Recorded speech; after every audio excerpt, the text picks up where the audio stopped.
എല്ലാവരും chat G P T ഒക്കെ ഉപയോഗിക്കുന്നുണ്ടായിരിക്കും. So ഈ വീഡിയോയിൽ ഞാൻ പറയാൻ പോകുന്നത് GPT എന്ന് പറഞ്ഞൊരു സാധനത്തെക്കുറിച്ചാണ്. ചാറ്റ് ജി പി ടി അല്ല, GPTs. Chat G P T എന്ന് പറഞ്ഞാൽ നിങ്ങൾ നോർമലി ആപ്പിൽ കയറുന്നു, ഒരു ചാറ്റ് കാണുന്നു, അതിൽ സംസാരിക്കുന്നു അല്ലേ. അതിൽ ഇച്ചിരി അഡ്വാൻസ്ഡ് ആയിട്ടുള്ള കാര്യം ചെയ്യാൻ വേണ്ടി ഹെൽപ്പ് ചെയ്യുന്നൊരു സംഭവമാണ് GPTs. അതായത് ഇപ്പം നിങ്ങൾ ആൻഡ്രോയിഡ് ആണെങ്കിൽ പ്ലേ സ്റ്റോർ കാണത്തില്ലേ, അല്ലെങ്കിൽ ഐഫോൺ ആണെങ്കിൽ ആപ്പ് സ്റ്റോർ കാണത്തില്ലേ, അതിൽ വേറെ ആൾക്കാർക്ക് ആപ്പ് ഉണ്ടാക്കിയിടാൻ പറ്റുമല്ലോ. അതുപോലെ ചാറ്റ് ജി പി ടിക്കകത്തും നമുക്ക് ആർക്ക് വേണമെങ്കിലും ഒരു ആപ്പ് പോലെ, അതായത് വേറൊരു നമ്മുടെ കസ്റ്റമായിട്ടുള്ളൊരു ചാറ്റ് പോലത്തെ സാധനം ഉണ്ടാക്കി ഇടാൻ പറ്റുന്ന ഒരു സാധനത്തെയാണ് GPT സ്റ്റോർ എന്ന് പറയുന്നത്. അത് നിങ്ങളുടെ ചാറ്റ് ജി പി ടി ഇൻ്റർഫേസിൽ ഞാൻ ഇവിടെ ഒരു വേണമെങ്കിൽ പടം ഇടാം. ചാറ്റ് ജി പി ടി ഇൻ്റർഫേസിൽ ടോപ്പ് ലെഫ്റ്റിൽ ഒരു GPTs എന്ന് പറഞ്ഞൊരു ഏരിയ കാണാൻ പറ്റും.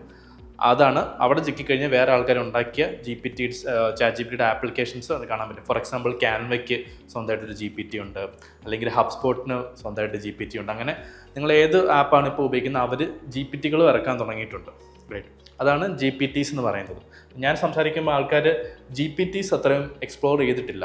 നിങ്ങൾക്ക് GPT ഉണ്ടാക്കണമെങ്കിൽ നിങ്ങൾക്കൊരു പ്രീമിയം അക്കൗണ്ട് വേണം. ചാറ്റ് ജി പി ടിയുടെ ഒരു $20 പെർ മന്ത് കൊടുത്തിട്ടുള്ള ഒരു പ്രീമിയം അക്കൗണ്ട് വേണം. യൂസ് ചെയ്യാൻ വേണ്ടി അങ്ങനത്തെ പ്രീമിയം അക്കൗണ്ട് വേണ്ട.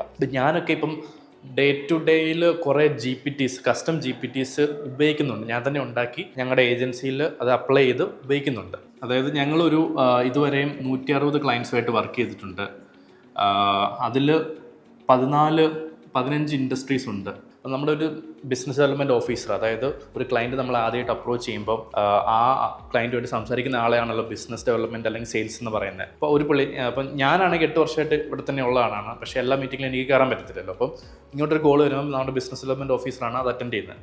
അതൊരു പുതിയ ആൾ വന്നു വെച്ചോ, ആ ഒരു ബിസിനസ് ഡെവലപ്മെൻറ്റ് ഓഫീസർ പുതിയൊരാൾ വന്നു. പുള്ളീനെ നമ്മൾ ഏതൊക്കെ 120 ക്ലയൻസുമായിട്ട് വർക്ക് ചെയ്തിട്ടുണ്ട്, അവർക്ക് ഏതൊക്കെ സർവീസ് കൊടുത്തിട്ടുണ്ട്, അവരുടെ വിന്നിങ് കേസ് സ്റ്റഡീസ് ഏതാണ്, ഇതൊക്കെ ആയിരിക്കും ക്ലയൻറ്റ്സ് ചോദിക്കാൻ പോകുന്നത്. പെട്ടെന്ന് ഒരു സ്റ്റഡി അബ്രോഡ് ക്ലയൻറ്റ് നമ്മളെ വിളിച്ച് കഴിയുമ്പോൾ ആദ്യമേ തന്നെ ചോദിക്കാൻ പോകുന്നത്, നിങ്ങൾ ഏതൊക്കെ വേറെ സ്റ്റഡി അബ്രോഡായിട്ട് വർക്ക് ചെയ്തിട്ടുണ്ട്, അവർക്ക് എന്ത് റിസൾട്ടാണ് കൊടുത്തിരിക്കുന്നത്, അവർക്ക് ഏതൊക്കെ സർവീസ് കൊടുത്തിട്ടുണ്ട്, അവരോട് എത്ര നാൾ വർക്ക് ചെയ്തിട്ടുണ്ട്, ഇതൊക്കെയാണ് ചോദിക്കാൻ പോകുന്നത്. പക്ഷെ ഒരു ഹ്യൂമന് 160 ക്ലയൻസിൻ്റെ ഏതൊക്കെ സർവീസസ്, ഏതൊക്കെ റിസൾട്ട്, ഏതൊക്കെ ടൈം പീരീഡ്, ഇതെല്ലാം ഓർത്തിരിക്കാൻ ഭയങ്കര പാടാണ്. അപ്പം അതിനുവേണ്ടി ഞാനൊരു സൊല്യൂഷനായിട്ട് ഞാൻ ചാറ്റ് ജി പി ടി പോയിട്ട് ഞാൻ തന്നെ ഒരു ബ്ലൂസ്റ്റിക് സെയിൽസ് അസിസ്റ്റൻ്റ് എന്ന് പറഞ്ഞൊരു GPT ഉണ്ടാക്കി. അത് ടോപ്പ് ലെഫ്റ്റിൽ പോവുക.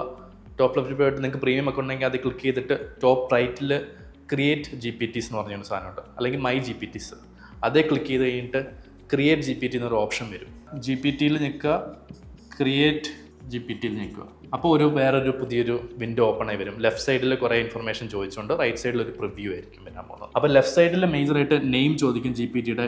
എൻ്റെ GPTക്ക് ബ്ലൂസ്റ്റിക് AI സെയിൽസ് അസിസ്റ്റൻ്റ് എന്ന് പറഞ്ഞൊരു പേരാണ് ഞാൻ കൊടുത്തിരിക്കുന്നത്. അതിനാണല്ലോ എൻ്റെ ഒരു AI സെയിൽസ് അസിസ്റ്റൻ്റ് ആണ്. അപ്പം അതാണ് ഞാൻ ഉണ്ടാക്കാൻ ശ്രമിക്കുന്നത്. അങ്ങനെ ഒരു പേര് കൊടുത്തു. ഡിസ്ക്രിപ്ഷനിൽ ഞാൻ കൊടുത്തിരിക്കുന്നത് ഇപ്പം ബ്ലൂസ്റ്റിക്കിൻ്റെ ഏതെങ്കിലും ഒരു വർക്കിനെ കുറിച്ച് അറിയാനായിട്ട് ഈ AI സെയിൽസ് അസിസ്റ്റൻ്റിനോട് സംസാരിക്കാൻ എന്ന് പറഞ്ഞുകൊണ്ട് ഒരു ഡിസ്ക്രിപ്ഷനാണ് കൊടുത്തിരിക്കുന്നത്. പ്രീവിയസ് ഈ 160 ക്ലയൻസിനെ കുറിച്ചും അവരുടെ ഏതൊക്കെ സർവീസ് എന്നുള്ളതും എല്ലാം ഇതിനറിയാം എന്നുള്ള രീതിയിൽ ഞാൻ ഡിസ്ക്രിപ്ഷൻ കൊടുത്തിരിക്കുന്നത്. പിന്നെയാണ് ഏറ്റവും ഇമ്പോർട്ടൻ്റ് ആയിട്ടുള്ളൊരു ഫാക്ടർ, ഇൻസ്ട്രക്ഷൻസ്.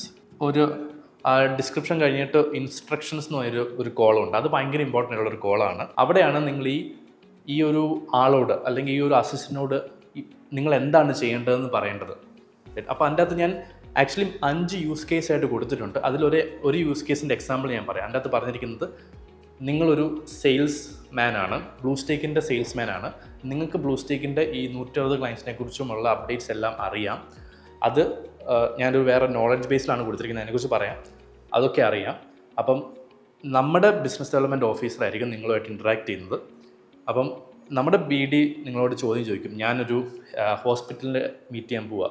അപ്പം ബ്ലൂസ്റ്റിക്കിൻ്റെ പ്രീവിയസ് ഹോസ്പിറ്റൽ ക്ലയൻറ്റ്സ് ഏതാണ്, കേസ് സ്റ്റഡീസ് ഏതാണെന്നൊക്കെ ചോദിക്കുമ്പം അത് പറഞ്ഞു കൊടുക്കണം. റൈറ്റ്, അങ്ങനെ ഒരു അസിസ്റ്റൻറ്റ്, നമ്മുടെ BDയുടെ ഒരു അസിസ്റ്റൻ്റായിട്ടാണ് നിങ്ങൾ ആക്ട് ചെയ്യേണ്ടതെന്നാണ് ഞാൻ ഇൻസ്ട്രക്ഷനിൽ എഴുതി വെച്ചിരിക്കുന്നത്, ഒരു യൂസ് കേസ്. അപ്പോൾ ആ ഇൻസ്ട്രക്ഷൻ ഭയങ്കര ഇമ്പോർട്ടൻ്റ്. കറക്റ്റായിട്ട് ക്ലിയർ ആയിട്ട് നിങ്ങൾ ആരാണ്, ഒരു പേഴ്സണെ ഉണ്ടാക്കുന്ന പോലെയാണ് വിചാരിക്കണം. നിങ്ങൾ ആരാണ്, നിങ്ങൾ എന്താണ് ചെയ്യേണ്ടതെന്നുള്ള കാര്യം ഇൻസ്ട്രക്ഷൻ്റെ അകത്താണ് കൊടുക്കേണ്ടത്. അതിനുശേഷം നോളജ് ബേസ് എന്ന് പറഞ്ഞൊരു പാർട്ടുണ്ട്. അതും ഭയങ്കര ഇമ്പോർട്ടൻ്റ് ആണ്. അവിടെയാണ് നമ്മുടെ തലച്ചോറിൻ്റെ മെമ്മറി എന്ന് വേണമെങ്കിൽ പറയാം. ഒരു GPTയുടെ മെമ്മറി എന്ന് പറയുന്നത് നോളജ് ബേസാണ്. അപ്പോൾ അതിൻ്റെ അകത്താണ് ഞാൻ ഇരുന്ന് ഒരാഴ്ച എടുത്തിട്ട് നമ്മുടെ 160 ക്ലയൻസിൻ്റെ ഒരു കോണ്ടെക്സ്റ്റ് ഞാൻ ഒരു ഡോക്യുമെൻ്റ് ആക്കിയിട്ട് അപ്ലോഡ് ചെയ്ത് കൊടുത്തിട്ടുണ്ട്. ഇത്രയും ലാസ്റ്റ് 8 ഇയേഴ്സിൽ ഏതൊക്കെ ക്ലയൻസുമായിട്ട് വർക്ക് ചെയ്തിട്ടുണ്ട്, അവർക്ക് എന്ത് റിസൾട്ടാണ് കൊടുത്തിരിക്കുന്നത്, ഏതൊക്കെ സർവീസാണ് കൊടുത്തിരിക്കുന്നത് എല്ലാം with the help of ChatGPT ഞാനൊരു ഡോക്യുമെൻറ്റ്സ് ഉണ്ടാക്കിയിട്ടുണ്ട്. അത് അപ്ലോഡ് ചെയ്ത് കൊടുത്തു. ലാസ്റ്റ് 5 ഇയേഴ്സായിട്ട് ഞങ്ങളൊരു 100+ കേസ് സ്റ്റഡീസ് റിലീസ് ചെയ്തിട്ടുണ്ട്. അതെല്ലാം ഡൗൺലോഡ് ചെയ്തിട്ട് അതും നോളജ് ബേസിന് കൊടുത്തിട്ടുണ്ട്. പിന്നെ ഞങ്ങൾ ചെയ്ത കുറേ പിക്ചേഴ്സ്, ലാൻഡായിട്ടില്ലായിരിക്കും ക്ലയൻറ്റ്, പക്ഷേ പിക്ചേഴ്സ് അതിൻ്റെ ഡോക്യുമെൻറ്റ്സ് എല്ലാം ഞങ്ങൾ അപ്ലോഡ് ചെയ്ത് കൊടുത്തിട്ടുണ്ട്. അപ്പോൾ അതെല്ലാം ഞാൻ അങ്ങനെ ഒരു 15-20 ഫയൽസ് ഞാൻ എൻ്റെ അകത്ത് അപ്ലോഡ് ചെയ്ത് കൊടുത്തിട്ടുണ്ട്. അപ്പോൾ അങ്ങനെ കൊടുത്തുകൊണ്ട് അതിനറിയാം ബ്ലൂസ്റ്റിക്കിൻ്റെ പോർട്ട്ഫോളിയോ ഞാൻ അപ്ലോഡ് ചെയ്ത് വെച്ചിട്ടുണ്ട്. അപ്പം ബ്ലൂസ്റ്റിക്ക് എന്താണ്, ബ്ലൂസ്റ്റിക്കിൽ ആരുമായിട്ട് വർക്ക് ചെയ്തിട്ടുണ്ട്, റിസൾട്ട്സ് എന്താണ്, എല്ലാം ഇതിനറിയാം.